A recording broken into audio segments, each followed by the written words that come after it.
보시겠습니다. 이사야 53장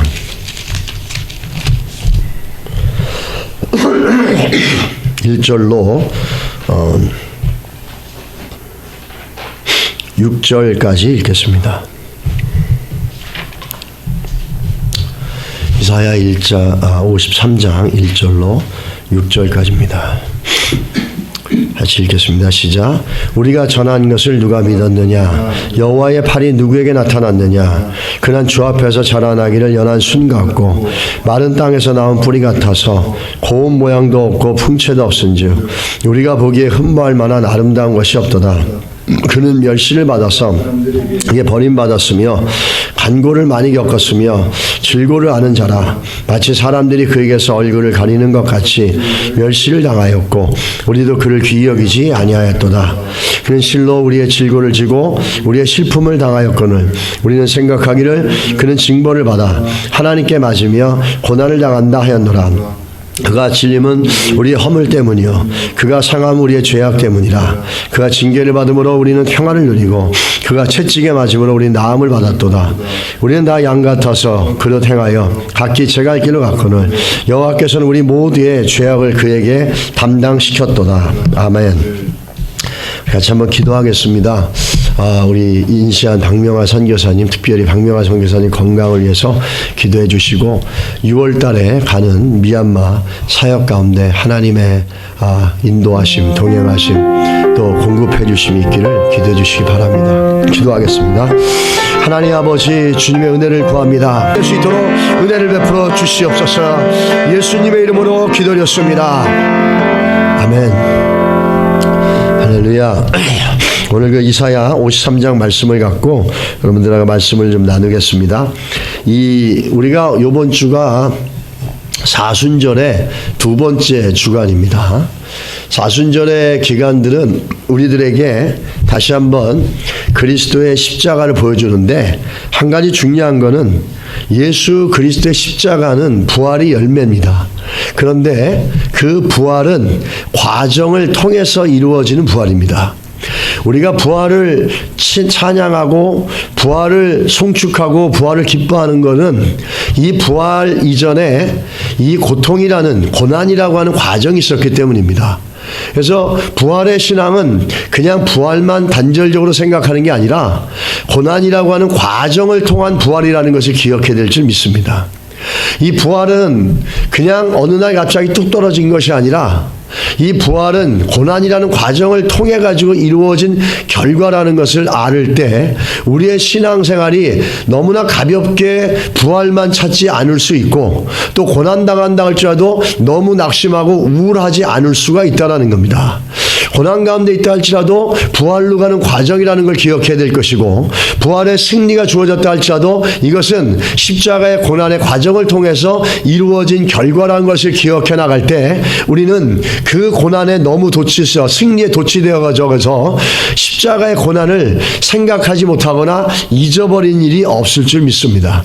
오늘 사순절을 통해서 그 부활의 십자가의 능력과 영광은 고난이라고 하는 과정을 통해서 이루어졌고, 크리스찬의 신앙은 다른 말로 말하면 과정이다라고 얘기할 수가 있습니다. 우리의 신앙은 부활의 영광과 하나님을 영화롭게 하는 그 일들에 참여하기 위해서 하루하루 날마다 우리에게 주어진 십자가를 지고 가는 과정의 삶이라는 겁니다. 절대로 과정이 없이는 정상을 정복할 수 없습니다. 과정이 없이는 승리의 테이프를 끊을 수가 없습니다. 근데 우리의 신앙생활은, 영적인 것도 신앙생활도 과정을 중요시 여기는데, 과정 없이 승리만 참여하려고 한다면은 그거는 있을 수가 없고 존재될 수가 없다라는 겁니다. 이 과정을 통해서 승리의 영광을 바라볼 수 있고, 과정을 통해서 승리가 주어졌을 때 그 기쁨과 가치는 더 커지고 그 존귀함은 이루 말할 수 없을지 믿습니다. 여러분, 오늘 이 본문을 보면서 우리가 사순절을 통해서 우리가 정말 살아가는 삶 속에 한번 그 과정 속에 어떻게 우리는 그 과정을 지내고 있고 행하고 있는지를 살펴볼 수 있는 시간이 됐으면 좋겠습니다. 근데 참 재밌는 거는 뭐냐면, 오늘 본문에 보면은 1절에 이렇게 문장을 시작합니다. 우리가 전한 것을 누가 믿겠뇨? 이렇게 얘기합니다. 참 이 얘기가 굉장히 재밌습니다. 예언자들이, 선지자들이 수없이 많은 메시지를 전하고 예수를 전했어도 사람들이 믿지 않았다라는 겁니다. 그러면서 1절 후반에 뭐라고 했는지 한번 보시기 바랍니다. 우리가 전한 것을 누가 믿었느냐? 여호와의 팔이 누구에게 나타났느냐? 이렇게 얘기합니다. 이 1절만 갖고 끊어서 본다면 우리가 전한 것은 하나님의 능력인데 믿는 사람이 없다라는 거예요. 하나님의 능력인데 믿는 사람이 없다. 우리가 하나님의 능력을 전했는데 믿는 사람이 없었다, 많지 않았다, 이렇게 얘기하는 거죠. 왜 그랬을까요? 죄송합니다. 그 이유는 오늘 본문을 보십시오. 3절에 가서 보시기 바랍니다. 한번 같이 읽겠습니다. 그는 멸시를 받아 사람들에게 버림받았으며 간고를 많이 겪었으며 질고를 아는 자라. 마치 사람들이 그에게서 얼굴을 가리는 것 같이 멸시를 당하였고 우리도 그를 귀히 여기지 아니하였도다. 참 재밌는 거는 1절에 재밌습니다. 우리가 하나님의 여호와의 팔을 전했는데 아무도 믿지 않았다라는 거예요. 여호와의 팔은 뭘 말하는 거죠? 하나님의 능력을 얘기합니다. 기적과 역사를 이루신 하나님의 파워, 하나님께서 천지를 창조하신 그 능력, 요단강을 가르시고 애굽에서 그들을 건져와서 홍해를 가르칠 때 그 능력, 아멜렉과 전쟁에서 승리한 능력, 바위를 쳐서 생수를 터렸던 그 능력. 그런데 문제는 그 능력, 여호와의 팔을 전했는데 믿는 사람이 없다라는 거예요. 아니, 그런 능력을 전했는데 왜 믿는 사람이 없냐는 거죠. 이유는 간단합니다. 오늘 능력이라고 얘기했는데 하나님의 능력을 전했는데 아무도 믿지 않았다는 거예요. 그 하나님의 능력이 뭐죠? 십자가라는 겁니다. 예수 그리스도의 고난의 십자가. 근데 하나님의 능력을 얘기했는데 그 하나님의 능력이 오늘 본문에 보십시오. 3절에 멸시받아 이렇게 얘기합니다. 하나님의 능력으로, 하나님의 능력이라고 얘기했는데 우리 생각하고 너무 다른 거예요. 우리가 생각할 때 백마를 타고 나와서 전 세계를 지배하고 호령하면서 막 그냥 귀신을 쫓아내고 병든 자를 치료하며 역사와 능력이 팍팍팍 일어나야 되는데, 물론 그것도 있죠. 근데 하나님의 능력으로 예수 그리스도 이 땅에 보냈는데, 예수 그리스도 이 땅에 오셨는데 그 능력이 뭐냐면 멸시당하고 조롱당하고 무시당하고 사람들에게 인정 못 받는 겁니다. 이렇게 되다 보니까 오늘 본문은 사람들의 생각과 다르니까 메시아가 인정받지 못하는 거예요. 그런데 또 한 가지 중요한 거는 메시아가 십자가 질 수 있는 것은 하나님의 능력이었다라는 거예요. 하나님의 능력이 아니고서는 멸시받고 조롱받고 수치당하고 모멸감을 받고 그 자괴감을 얻을 수 있는 그 십자가를 질 수 없었다라는 거죠. 오늘 이 본문을 보면서 우리는 한 가지 기억할 것은 이 십자가를 지는 것은 인간의 힘으로 할 수 있는 게 아니라는 겁니다. 우리가 날마다 십자가를 지어나가는 삶을 살라고 얘기하는데 그 십자가를 지는 것 자체가 뭐죠? 여호와의 팔이라는 겁니다. 하나님의 능력이라는 거예요. 여러분과 우리 힘으로, 내 힘으로 십자가를 지고 갈 수 있다고 생각한다면 상당히 오산이죠. 여러분 생각해 보십시오. 십자가라는 수치당하고 멸시당하고 조롱당하는 겁니다. 그런데 세상의 원리는 어떤지 아십니까? 높아지는 것이고 군림하는 것이고 다스리는 겁니다. 너무너무 다르죠. 만약에 우리가 그 예수 그리스도의 십자가를 지고 가면서 세상 사람들로부터 수치와 조롱과 무시를 당하지 않는다면은 어쩌면 우리는 세상 사람들이 우리를 자기와 똑같다고 생각하기 때문에 그럴 수 있다는 거예요.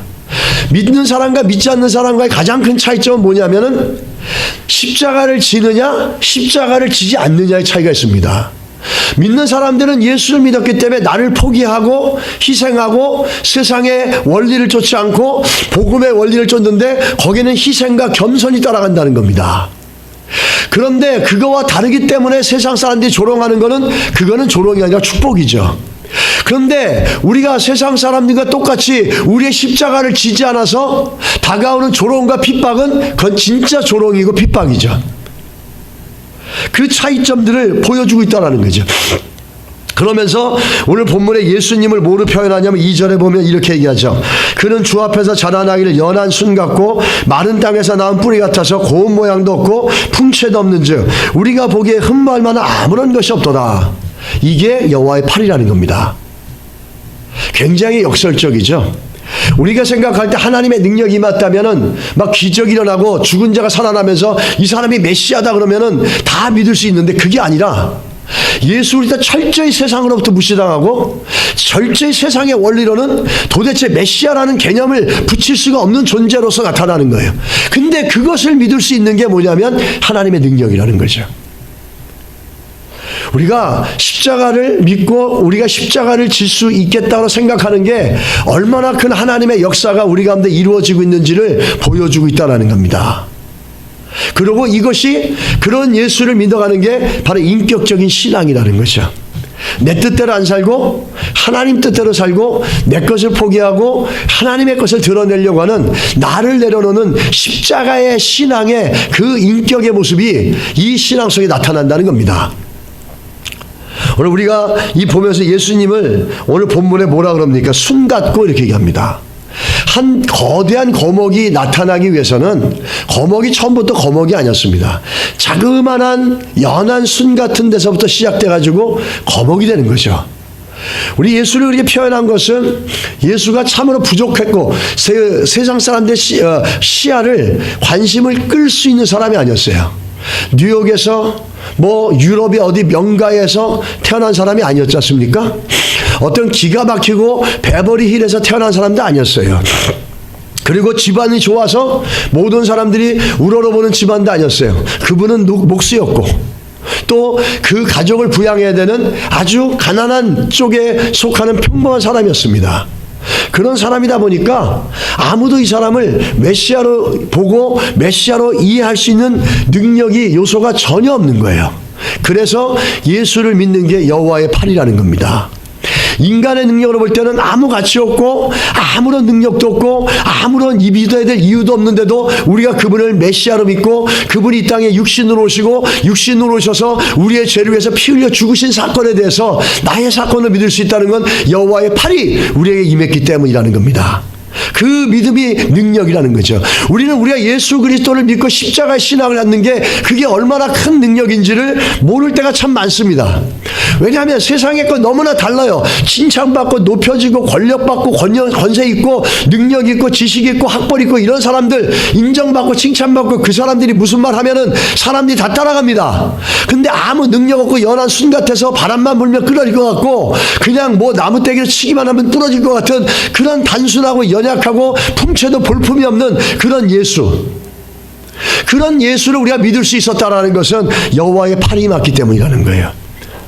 내가 십자가를 생각하고 예수 때문에 좀 포기할 수 있고 예수 때문에 내가 헌신할 수 있고 예수 때문에 나를 드러내자고 겸손할 수 있는 건 여호와의 팔이 맺기 때문이라는 겁니다. 그게 여러분의 잘나서가 아니라는 거죠. 우리가 하나님의 능력을 믿는다는 거죠. 예수를 메시아로 믿기에는 너무나 많은 부분 속에 너무나 인간의 생각하고 다른 게 너무 많다는 거예요. 그래서 그 당시에는 예수를 어떻게 사람들이 대했는지 오늘 그 본문에 보시기 바랍니다. 뭐라고 오늘 본문에 보시냐면 이런 말씀이 본문에 나오죠. 마치 사람들에게 얼굴을 가리우고 보지 않음을 받는 자같이 멸시를 당하였고 이렇게 얘기합니다. 사람들이 얼굴을 가리고 이 3절 후반에 멸시를 당하고 이 표현이 무슨 말이냐면 이 표현은 당시에 문둥병자들을 향해서 하는 표현입니다.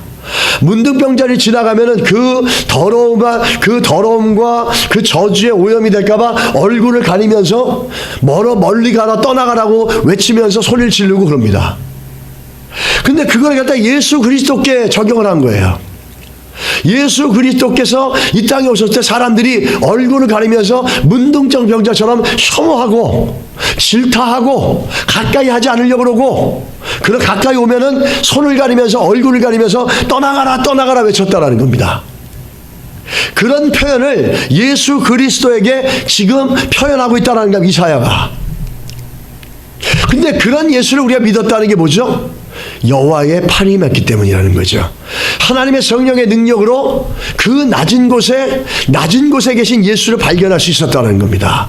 그리고 그분을 따라가는 십자가의 삶을 살겠다라고 우리가 반응할 수 있고 믿음으로 나갈 수 있다는 거죠. 십자가 외에 다른 것들을 자랑하지 않는 그 삶을 살아가겠다. 누구든지 자기를 쫓으려면 십자가를 지라 그랬는데 그 여호와의 능력으로 우리 가운데 임하여서 예수를 구세주로 발견한 자들은 십자가를 지려고 하는 그 마음과 태도가 있다는 겁니다.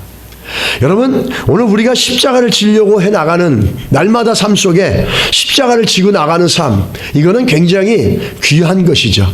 그 믿음은 내가 능력이 있어서 그 믿음을 갖는 게 아니라 여호와의 팔이 임했기 때문에 하나님의 능력으로 십자가의 신앙을 우리에게 부어주시고 그 십자가의 삶을 살 수 있도록 우리에게 믿음을 주신 것은 하나님의 은혜고 성령의 능력이라는 겁니다. 세상과 너무 다르기 때문에, 세상의 논리는 전혀 알 수 없는 거기 때문에 우리 오늘도 기억할 것은 내가 십자가를 지고 나가는 삶이 성령의 능력이고 여호와의 팔이 임했다라는 것을 기억하시고 그 믿음을 주신 것에 대하여 감사할 수 있기를 주님의 이름으로 축복합니다. 세상이 알 수 없는 믿음이 없어요. 세상이 이해할 수 없는 믿음을 우리는 알고 그 십자가를 지려고 기도하며 주의 성령의 도우심을 구해간다는 것은 복의 복인 줄 믿습니다. 우리가 오늘 본문을 또 보면은 예수께서 고난당할 때 하신 반응을 보십시오.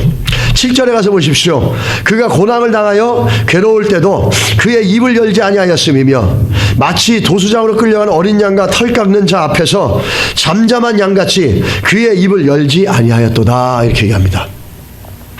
오늘 예수께서는 힘이 없어서 침묵하셨겠습니까? 말을 못해서 침묵하셨습니까? 논리가 딸려서, 지식이 없어서, 능력이 없어서? 아니라는 거죠. 얼마든지 예수께서는 그들에게 말로 이길 수도 있고, 그들이 예수께서 말씀을 전할 때마다 사람들이 놀랐습니다. 그 말씀에 권세가 있고 능력이 있었어요.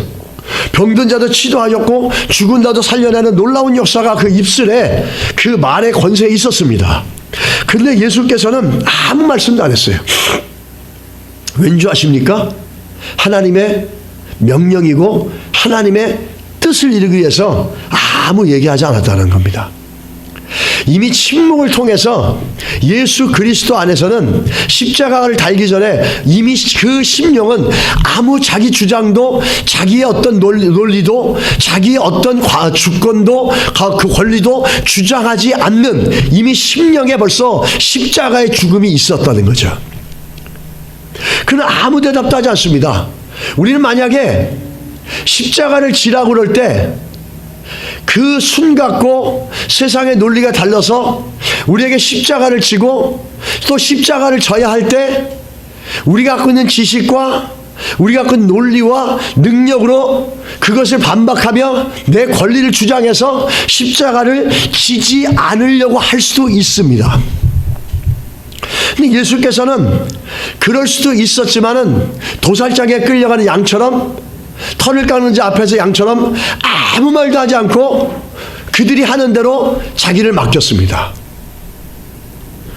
우리 겟세마네 동산에서 마치 예수를 강도 취급하며 잡아갈 때도 예수께서 아무 말 하지 않고 자기 때가 되었으며 그냥 잡혀가십니다. 가야바 법정, 그거는 불법이었죠. 불법의 법정에서 이루어지는 불법의 재판에도 불구하고 아무 얘기 안 하고 침묵하십니다.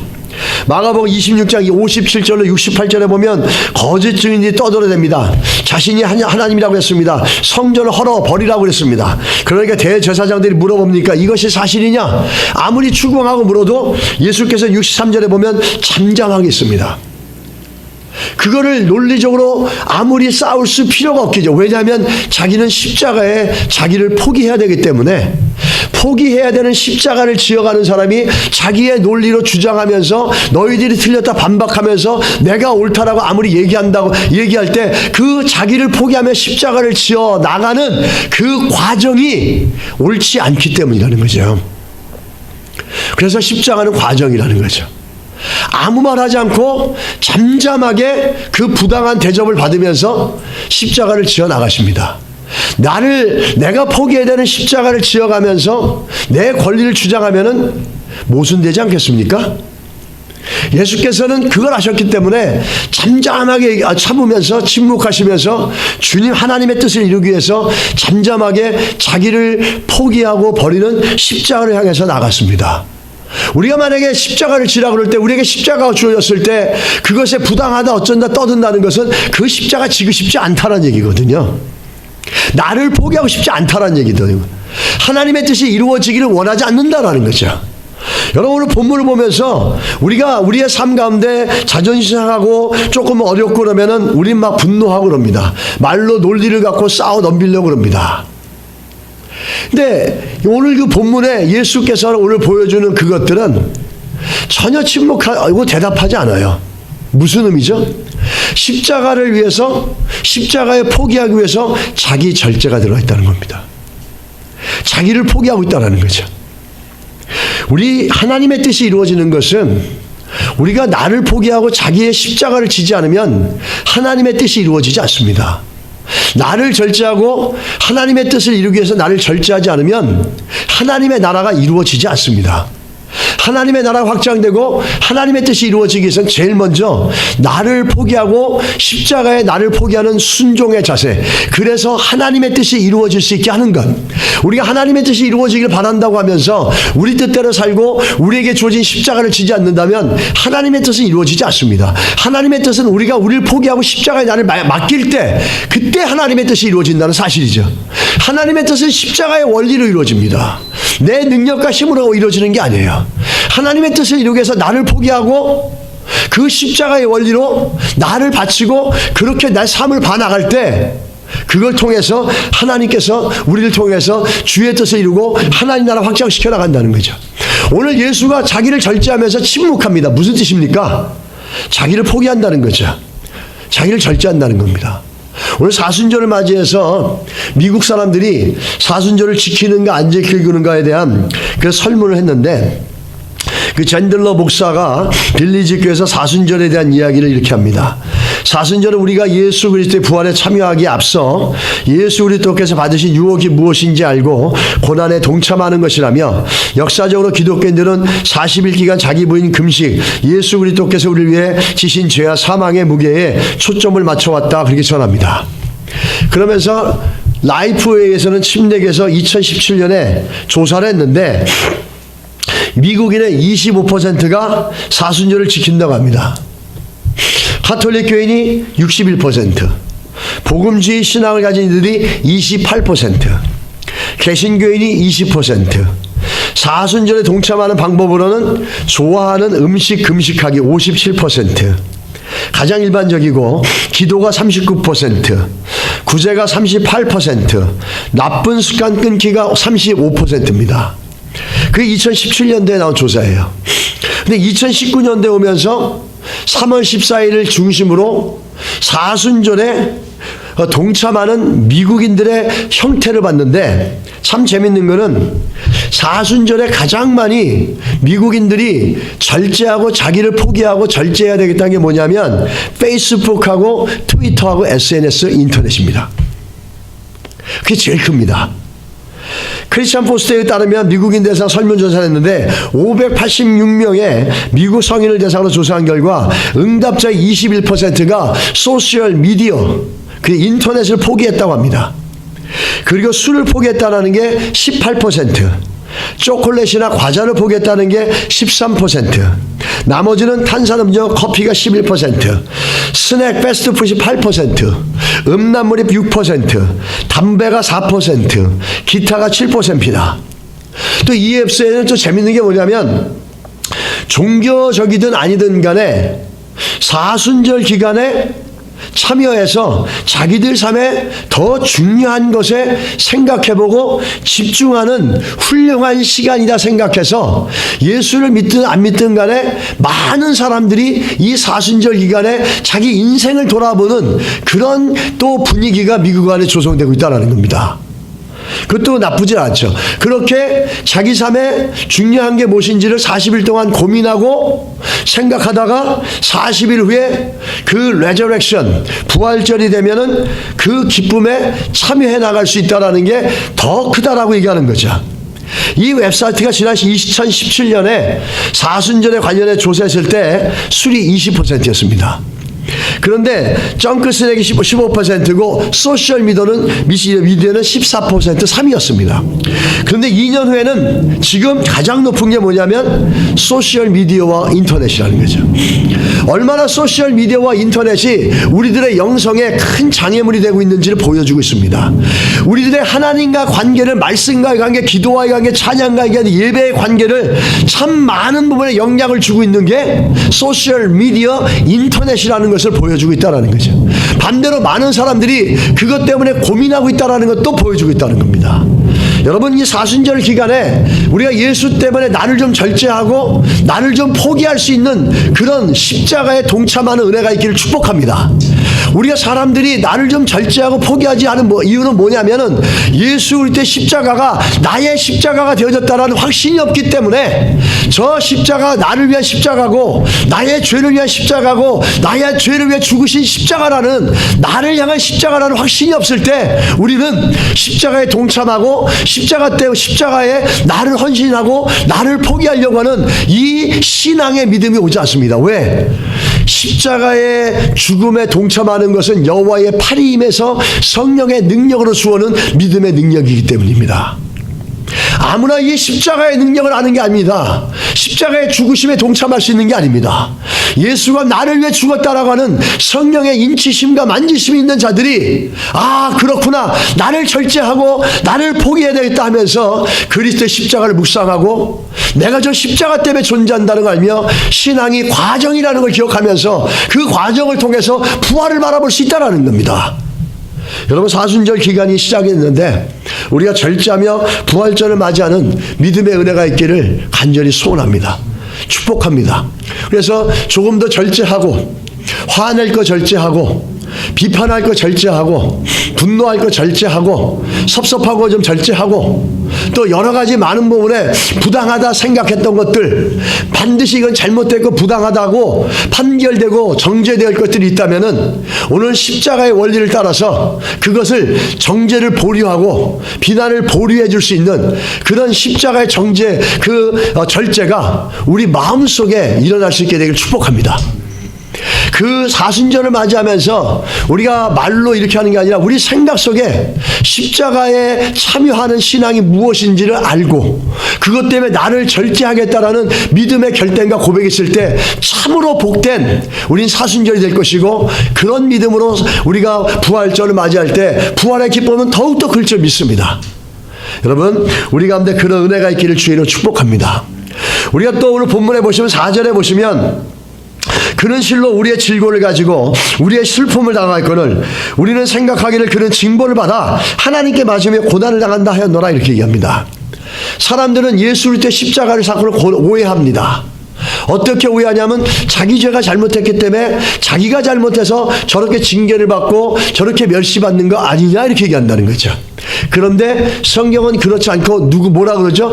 그렇게 비판하고 그렇게 몰지각한 아무런 이해가 없는 그 사람의 무지함과 그 사람의 죄악 때문에 예수께서 그 십자가의 질고를 질 수밖에 없었다는 겁니다.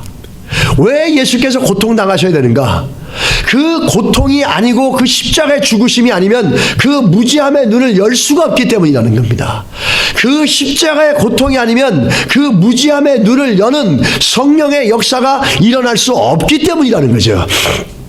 그리고 또 한 가지는 그 십자가에 지신 것처럼 우리들에게 동일하게 그 십자가의 삶을 얘기하면서 그 십자가에 왜 십자가를 지셔야만 됐는 그 사실과 사건을 열방과 이웃에게 날리고 알리라는 겁니다.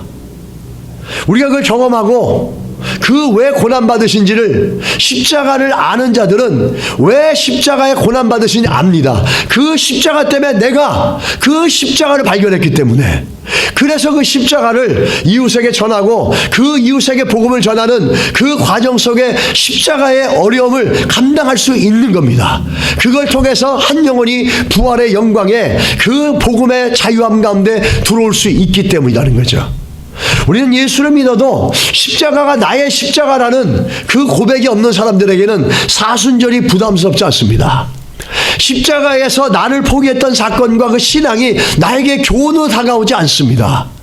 이게 내 십자가라 생각한다면 우리는 내가 나를 쳐서 복종시키고 내가 주 앞에 나를 들여가는 십자가에 동참해 나가며 참여해 나가는 그 믿음의 은혜가 자연스럽게 흘러나와야 된다는 사실입니다.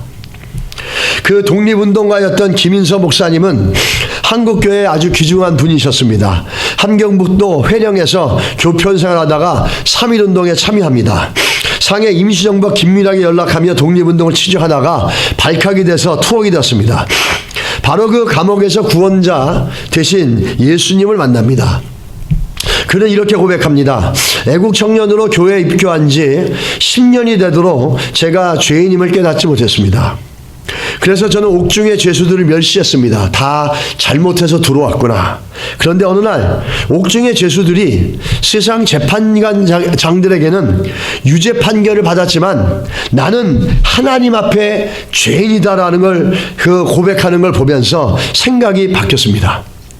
그러한 마음의 고통으로 괴로워하던 저에게 자기 자신 안에 정말 세상에서 세상의 재판관들이 재판장이라는 유죄 판결보다도 하나님 앞에 죄인이라는 것이 더 고통스럽다라는 생각 속에 굉장히 마음에 고통이 왔다는 겁니다. 십자가에 달린 예수를 바라보라는 갑자기 그 마음속에 음성이 들리면서 그리고 제 앞에 불꽃 같은 십자가를 바라보는 순간 저의 죄는 예수 그리스도의 공로로 사함받았다는 확신이 생겼습니다. 그때로부터 예수님은 내 예수님, 십자가는 내 십자가, 성경은 내 성경, 천당은 내 천당이라는 것이 의심 없이 믿어졌습니다. 그는 감옥에서 나와서 십자가의 구원을 전하는 추록 후에 목회자가 되어져서 하나님 나라를 위해서 귀하게 쓰임받았다는 겁니다. 여러분, 이 십자가가 내 십자가가 되지 않는 사람들은 그리스도의 고난에 동참하는 것, 그 그리스도의 십자가에 동참하는 것이 어떠한 것인지에 대해서 아무 생각이 없을 수 있습니다. 사람들이 잘못했으니까 정죄받고 판단받는 것이지, 그거는 자기가 잘못한 대가를 치르는 것이고 잘못하지 않았기 때문에 그 대가를 치를 것이 없다라는 그 인식을 갖고 있는 자들에게 오늘 십자가가 나의 십자가가 됐다라는 성령의 능력으로 깨닫게 되어지고 확신을 갖게 되어질 때 우리는 당연히 그 십자가로 말미암아 그 죽으심에 대한 감격을 느끼며 그 죽으심 때문에 내가 부활에 참여한 하나님의 자녀가 되어졌다라는 고백과 감격이 일어나게 될 줄 믿습니다. 여러분, 우리에게 주신 십자가에 참여하려고 하는 그 믿음은 내 능력이 아니라 하나님의 성령으로 부어주신 하나님의 은혜로 말미암은 세상이 알 수 없는 나만이 아는 그 복음의 능력이고 비밀인 줄 믿습니다. 우리 세상은 모릅니다. 세상에서 메시아라고 하는 건 능력이 있고 권세 있고 힘 있고 돈 있고 사람에게 군림할 수 있고 모든 사람이 벌벌 떨 수 있는 그런 파워와 능력 있는 자가 세상을 구원하고 구세주가 되어야지, 어떻게 이렇게 비참하고 초라하게 십자가에 달려서 연한 숨 갖고 볼품도 없고 외모도 형편없는 자가 어떻게 이 땅에 메시아로 올 수 있겠느냐라고 얘기하는 게 세상의 원칙이고 세상의 관점입니다. 그러나 그럼에도 불구하고 우리 성령을 통해서 그것이 진리고 그것이 예수께서 나의 죄를 위해서 해결하시기 위해서 이 땅에 오신 참된 메시아라는 것을 우리 성령을 통해서 알고 있다는 사실입니다. 할렐루야. 그걸 아는 자들 오늘도 자랑할 것은 예수밖에 없는 줄 믿습니다. 갈라디아서 6장 14절에 그러나 내게는 우리 주 예수 그리스도의 십자가 외에 결코 자랑할 것이 없으니 그리스도로 말미암아 세상이 나를 대하여 십자가에 못 박히고 내가 또한 세상을 대하여 그러하니라, 이렇게 얘기합니다. 바울은 자랑할 것이 많은 사람이었어요. 바리새인이었죠. 바리새인 중에 바리새인이었죠. 로마 시민권자였죠. 그 당시 최고의 그 학자였던 가말리엘 문화생이었죠. 아무것도 그 사람은 걸리는 게 없었어요. 자랑할 게 너무 많은 거죠. 근데 예수를 만난 후 완전히 바뀐 거예요. 빌립보서 3장 8절에 또한 모든 것을 해로 여김은 내 주 예수 그리스도 아는 지식이 가장 고상하기 때문이라. 내가 그를 위하여 모든 것을 잃어버리고 배설물로 여기면 그리스도를 얻고, 이렇게 얘기합니다. 그리스도를 얻고 나니까 아무것도 자랑할 것이 없는 거예요. 예수가 나의 주 되시고 그 십자가가 나의 십자가가 되는 걸 아니까 세상에 어떤 것도 부럽지 않고 어떤 것도 그거보다 가치 있는 것이 없다라는 걸 발견하니까 그는 열심히 복음 전했고 이렇게 고백하죠. 내가 다른 사도보다 더 수고하는 것은 하나님의 은혜다, 이렇게 얘기합니다. 자기가 복음을 위해서 더 고생하고 수고하고 힘들이고 더 많은 걸 바치고 희생하는 것조차도 나를 자랑할 게 아무것도 없고 그것도 은혜라는 겁니다. 내가 더 많은 사람을 위해 기도하고 내가 더 많은 영혼들을 수십 개의 교회를 개척하고 영혼들 남들보다 잠 못 자고 수없이 고생하며 복음을 전했는데 내가 잘나서가 아니라 뭐죠? 하나님의 은혜라고 얘기하는 거예요. 그 십자가 인생 아니겠습니까? 철저하게 자기 자랑하지 않아요. 고난에 동참한다는 건 다른 말로 말하면 내 인생에 자랑할 건 예수밖에 없습니다라는 얘기입니다. 아무것도 자랑할 수 없다라는 거죠. 오늘 그 본문을 정리하면서 이 바울이 자기의 예수를 믿은 것을 그 모든 것의 자랑거리를 삼는 것처럼 여러분 우리가 정말 예수를 자랑거리로 삼는다면 어떤 순간에도 그리스도의 복음을 전해야 될지 믿습니다. 지금은 안찬호 선교사님이라고 아프리카 케냐에서 귀한 사역을 하시는 선교사님이십니다. 어린 시절 매우 가난했고 아버지는 광부였고 폐병으로 세상을 떠나셨습니다. 당시 고등학생이었던 그는 학비를 벌기 위해 방학 때마다 탄광에서 냈는데 돈이 없어서 결국 고등학교를 중퇴할 수밖에 없었고 그 학년은 직장을 구할 수 없어서 아버지처럼 광부가 되어졌습니다. 그러다 어느 날 탄광에서 일하던 중 갱도가 무너진 사고를 당했습니다. 그때 함께 갱 속에서 갇힌 광부 아저씨가 같이 죽어가면서 이렇게 물었습니다. 어두운 갱도 속에 아무것도 없지 않습니까? 이런 얘기를 하는 거예요. 자네 예수를 믿나? 그는 그 말을 듣는데 어이가 없었습니다. 갱이 무너져서 죽게 되었는데 무슨 예수 타령인가? 안 믿어요 라고 소리치는데 그에게 아저씨는 다시 침착하게 말했습니다. 내 경험상 우리는 여기서 살아나지 못할지 몰라. 천국과 지옥이 있다면 넌 죽어서 어디 갈 거라고 생각하니? 지금도 늦지 않았어. 십자가에 달리신 예수님을 믿으면 천국에 갈 수 있단다. 자, 어떻게 하겠니? 그 죽음 앞에서 그 아저씨가 그 청년에게 안창호 선교사한테 물은 겁니다. 그때 생각할 때 믿져야 번전이라 생각하고 아저씨 말을 듣고 신앙 고백을 따라합니다. 그럴 때 무릎을 꿇고 영접 기도를 하는데 눈물이 갑자기 쏟아져 나오면서 급기야는 대성통곡하고 울다가 의식을 잃어버렸습니다. 깨어났을 때 그는 병원에 누워 있었습니다. 기적처럼 구조가 되었지만 그에게 복음을 전했던 그 아저씨 광부는 자기를 살리고 정작 그분은 죽었다는 거예요. 그래서 가슴이 찢어질 듯 아팠는데 그 광부 아저씨가 죽어가면서 전했던 그 십자가를 이제는 내가 전해야 되겠다.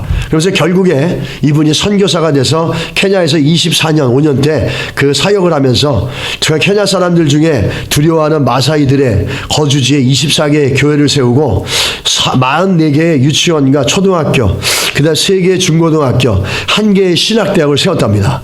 그러나 그처럼 성공한 사역에도 불구하고 그분이 이렇게 고백합니다. 주님은 너무나도 무능하고 우둔한 저 같은 사람에게 구원을 주시고 사명을 주셨습니다. 저는 예수 그리스도의 십자가 외에는 아무것도 자랑할 것이 없습니다 라는 겁니다. 여러분, 죽음의 순간 가운데도 복음을 전했던 이름 없는 그 광부 아저씨, 오늘도 십자가가 나의 십자가라고 믿는다면 어떤 가운데서도 우리가 그 복음을 전해나가는 그 복음의 통로가 되어지는 복되고 귀한 삶이 될 수 있게 되기를 예수 이름으로 축원합니다. 이 사순절날 그리스도의 십자가에 우리의 생각을 절제하고 우리 생각을 정화하고 조금이나마 주님은 침묵으로 십자가에 참여했던 것처럼 우리는 나를 절제하며 십자가에 참여하며 부활을 기대하는 그런 믿음의 승리가 있기를 주의 이름으로 축원합니다. 기도하겠습니다. 우리 같이 한번 기도하는 것은 하나님, 내가 예수 올 때 십자가에 참여할 수 있는 믿음의 절제, 생각의 절제, 마음의 절제, 행동의 절제, 습관의 절제를 주셔서 주님의 십자가의 고난의 피 흘리심을 묵상하게 하시고 참여할 수 있게 하여 주시옵소서. 같이 한번 기도하겠습니다. 하나님 아버지, 그렇습니다. 우리가 기도하는 것은 우리가